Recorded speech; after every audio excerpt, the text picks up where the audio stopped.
ჩემი მუნდიალი გერმანიის ნაკრებმა შური იძია მარადონას არგენტინის ნაკრებზე და იტყდა მარადონა.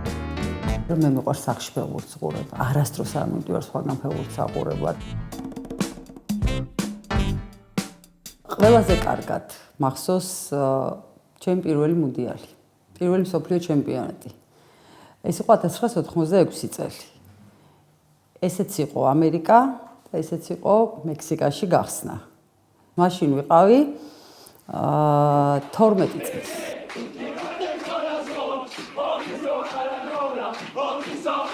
პირველი იყო, იმიტომ რომ რაღაც პატარობის ასაკში ბევრი რამე გამახსოვდება თუ იმიტომ რომ მარადონა ნახე მაშინ და ეს ის ჩემპიონატია, სადაც მარადონა იქცა მარადონად, ამას ვერ ვიტყვი რატო.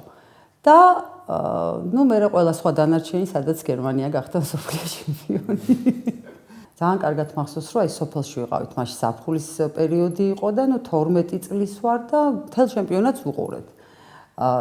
მაშინ გერმანიას ალგურ შემადგენლობდი. საერთოდ ხა პირველი მსოფლიო ჩემპიონატი იყო, საბჭოთა პერიოდია, ფეხბურთი ესე გახსნილი არ არის, რომ ყველაფერი გეყურებინა, სად იყო რაღაც შერჩევით აჩვენებდნენ თამაშებს და მიუხედავად იმისა, რომ აი მართლა სტადიონზე ვარ გასდილი, დინამოსთან ახლოს ცხოვრობდი და მამაჩემის მეგობრებთან ერთად და მამაჩემთან ერთად მე დინამოს თამაში არ მაქვს გამოტოვებული, არ ვიცი რა ასაკიდან უბრალოდ რა.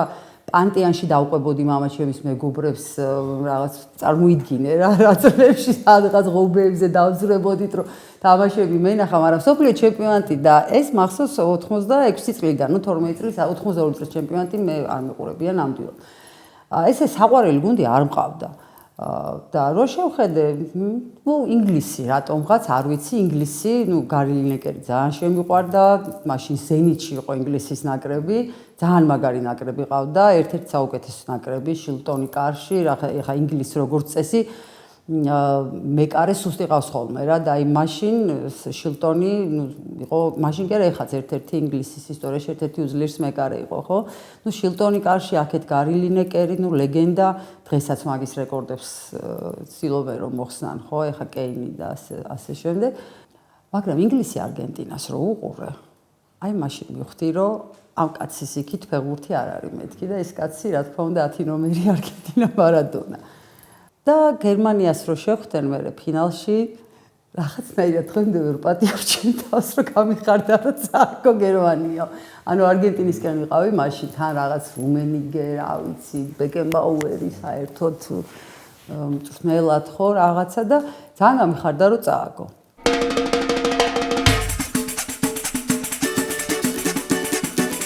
90 წელი ეს იყო ჩემი აი პირველი ესეთი მუნდიალების თუ მსოფლიო ჩემპიონატების როგორც ვიტყვით ბედნიერების წელი, რომ 90-ში გერმანიის ნაკრებმა შური იძია მარადონას არგენტინის ნაკრებზე და აი სადღაც ხო 4 წლის წინ 86 წელს ხო ძალიან მიხაროდა 12 წლის ვიყავი რა მაშინ რომ აი მარადონას გუნდმა მოიგო, მაგრამ 90-ში ძალიან გაუბრაზდი რის გამო, აი როგორ იცვლება რაღაც მაინც ასაკის იმით, რომ გაუბრაზდი იმის გამო, რომ ფაქტობრივად ერთმა კაცმა მარადონამ გაიყვანა მთელი არგენტინის გუნდი მაშინ ფინალში. ეს ჩემი მოსაზრება არ არის მარტო, მაშინაც ჩანდა და ეხაც წესია.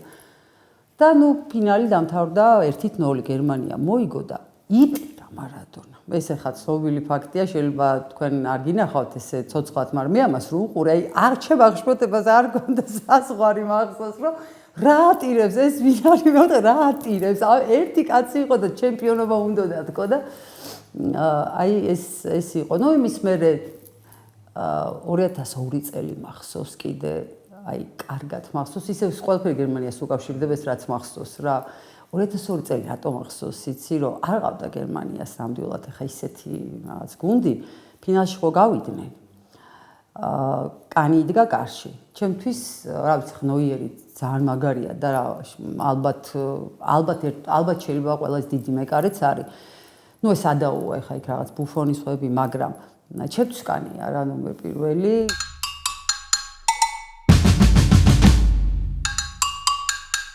მე ცოტა უფრო ხასიათიც მიყვარს ფეხბურთელში. მარადონაც ალბათ იმიტომ არის ჩემთვის ყველაზე დიდი, რომ გარდა იმისა, რომ დიდი ფეხბურთელი იყო, რაღაც პიროვნება იყო. აი მოედანზე იყო პიროვნება. შეეძლო ეტირა, შეეძლო ეჩხუბა, რა ვიცი, ეაფერისტა, ხელი გაეტანა გოლი, მე ღმერთსხელიაო ეთქვა, აი რაღაც სხვანაირი იყო. ეხლა არ ვიცი ეს კარგია თუ ცუდია, მაგრამ ჩემთვის ეს რაღაცა ის პიროვნული ისინი ძალიან საინტერესო არის. საფეხბურთელებს აქვს ვიდრე რაღაც წმინდა რაფინირებული, ხო, ნუ ეს რა თქმა უნდა გემოვნების ამბავი. ჩემთვის ძალიან საპატივცემულო, ესეთი შეიძლება ძალიან დიდი ფეხბურთელი იყო, მაგრამ ნუ შეიძლება ახლა რაღაც მარადონას რანგის არა, მაგრამ ის არც ყოფილა ის თავდასხმელი ან რაღაც შემ. იყო პუიოლი, რომელიც ჩემთვის სრულად არასაინტერესო, არასაყვარელი და არასაინტერესო ესპანეთის ნაკრების წარმომადგენელი იყო. აი რაღაცნაირად გამორჩეულად ღირსეული იყო რაღაცნაირად და ლამი კიდე. აი ესეთ რომლებიც შედარებით შეიძლება, აი ესე არ იყვნენ რაღაც გოლიადორები, არც ევალებოდათ, მაგრამ იყვნენ ყოველთვის რაღაც საყრდენი, აი ფილიპ ლამი და პუიოლი.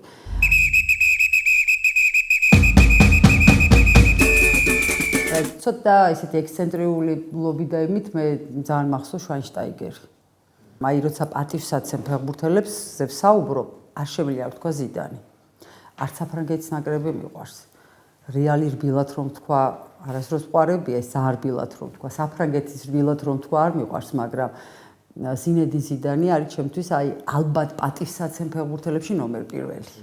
აი არ ვიცი რაღაც ზიდანი რო თამაშობდა, მიუხედავად იმისა, რომ არასდროს არ მინდოდა რომ მოეგოთ, გარდა აი ცნობილი ფინალისა, როცა ხო მატერაცი კიდე გამახსენდა, მაგრამ ეს ცუდი კუთხით მატერაცი სრულიად დიდი ბოდიში იტალის გულს შემატკივრებს, მაგრამ აი მიუხედავად იმისა, რომ არ მინდოდა რომ საფრანგეთი ჩემპიონი გამხდარიყო, არასდროს როცა იგებდა რა, ნუ აი ზიდანი მინდოდა რომ ყოფილიყო ამ ტიტულების მფლობელი, სამწუხაროდ ვერ გახდა მსოფლიო ჩემპიონი მაშინ იტალიასთან თამაში, მაგრამ აი ძალიან ღირსეული იყო ყოველთვის როგორც ფეხბურთელი და რა ვიცი მე მგონი ესეც არ არის ესადაო. თუმცა ბევრს დაობენ მაშინ ის უნდა მოქცეულიყო ისე როგორც მოიქცა თქვა მატერაცთან მიმართებით თუ არ უნდა მოქცეულიყო, მაგრამ იმ წუთას როცა ამას აკეთებ არ ფიქრობ ცხადია. შეიძლება ხა მასაც რო იფიქრა რაღაც დრო ქონოდა აღარ მოქცეულიყო ესე, მოეგომერი საფრანგეთს, მსოფლიო ჩემპიონი გამხდარიყო, მაგრამ აი ზუსტად ეგ არის რაღაც გამორჩეულობა, რომ რაღაც მომენტში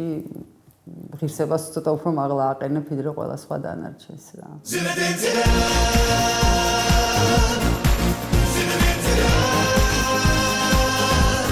მე მიყვარს სახში ფეხბურთს ვყურებ. არასდროს არ მივდივარ სხვაგან ფეხბურთს აყურებლად. რამდენჯერ ყოფილა რომ აი ხან შევყოფს სტუდენტებს, რომლებიც ახლა ზოგი კომენტატორია, ზოგი ჩემი მეგობარია, რომ ყველა მიცე ხარ რომ ფეხბურთს მოდი წამოდი სალმ ერთად უყუროთ, არ შემიძლია. მე სახში უნდა უყურო ფეხბურთს, ერთადერთი გამონაკლისი სადაც შეიძლება ფეხბურთს უყურო არის მე და მამაჩემი, ანუ დედაჩემთან სახში, სადაც მე და მამაჩემი უყუროთ, მაგრამ ახლა ჩვენი გემოვნებებიც გერმანია რომ თამაშობს, ვინმე თუ ისეთი თამაშობს, ვინც შეიძლება აღარ იყოს გერმანიის მხარეს მამაჩემი და მეთქი აღარ მოვალ შენ და